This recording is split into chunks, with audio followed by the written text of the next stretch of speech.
And joining me now in the studio is the public health physician, Dr. Tolu Fakeye.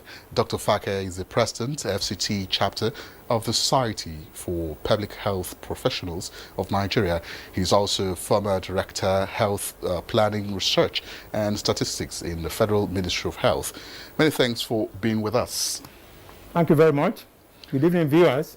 All right, so in line with the World Health Organization's position to build a capacity of the young adults not to fall prey to the deception of tobacco companies, how best can Nigeria key in?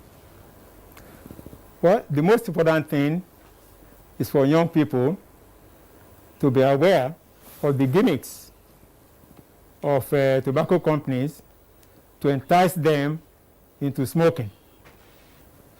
And for them to be aware also that smoking is associated with addiction, that is, continual desire to feel high, so to speak, and to be intoxicated with the feeling they get from smoking.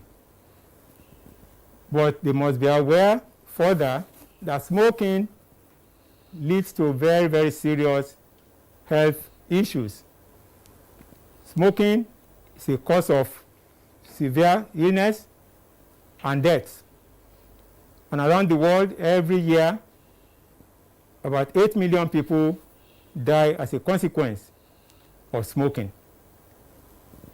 And in a country like ours, where we have a large segment of youth population, our young people should be very much aware that it's better to avoid starting to smoke and getting into the habit than to try to leave smoking later on, in order to make sure that they avoid those health risks and consequences of smoking.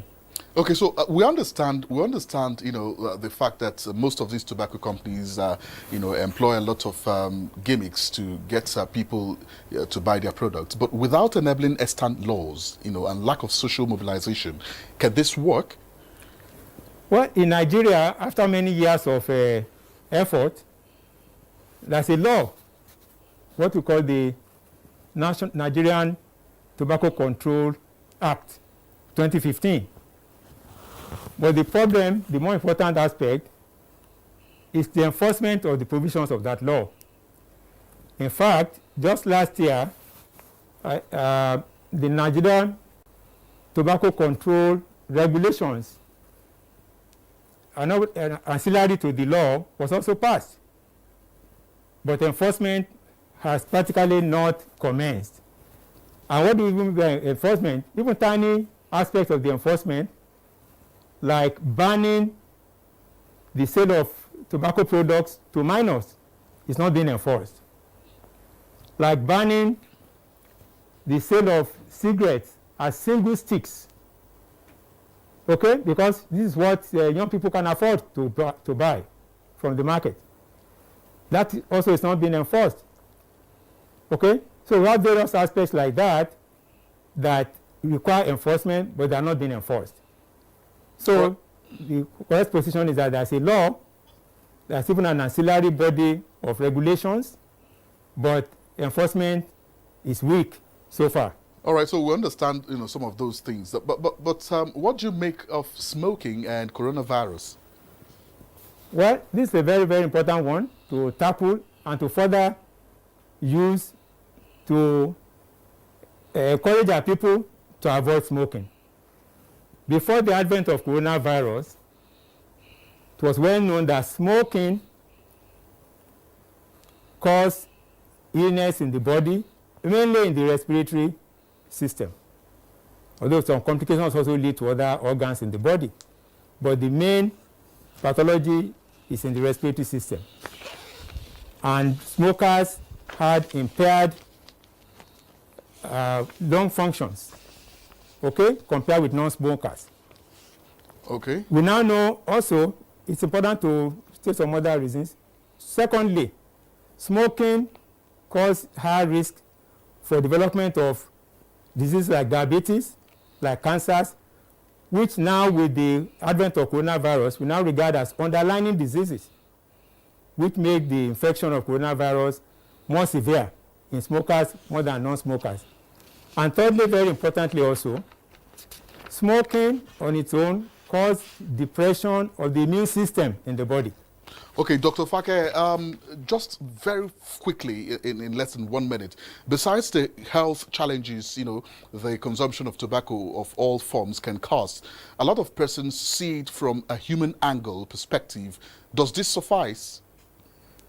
Well, there's an entanglement of what we may call interests and rights in relation to smoking.